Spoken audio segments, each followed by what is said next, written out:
Two things that I think are most important. One is that the rate of increase was quite strong on a national basis. Depending on exactly which data point you look at, for the last 12 months, home prices are up roughly 10% across the country.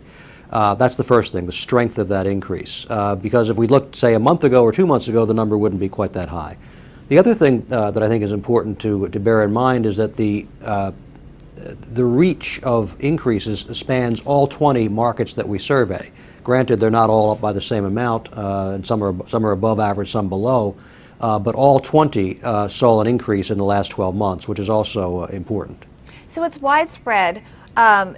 This double-digit gain in terms of the pace, in terms of the rise, what's driving it at the end of the day? Who's buying these houses? I think three factors that I point to account for the strength in the market, and in no particular order. One of them is the competition from rentals, particularly in markets like New York, but not limited to New York. We see rental rates at very high levels and rental vacancies at low levels. That means there's a lot of competition from the rental market, and that might impel people to want to move into ownership. So that's the first thing.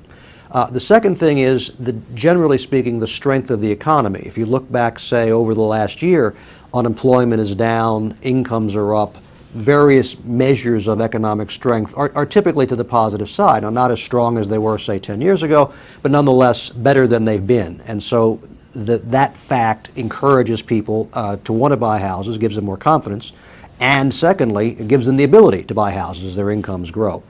The third thing to keep in mind, I think, is the availability of financing. I mean, mortgage rates today are at lows, I think, not seen before in my lifetime, or certainly it's been since I was a very small child. Rates are very, very low. So for someone who has a decent credit history, this is a better time to borrow than anything in recent memory. So you put those three things together, the competition from rentals, the strength of the overall economy, and the availability of financing, and that's not a bad recipe for a strong housing market.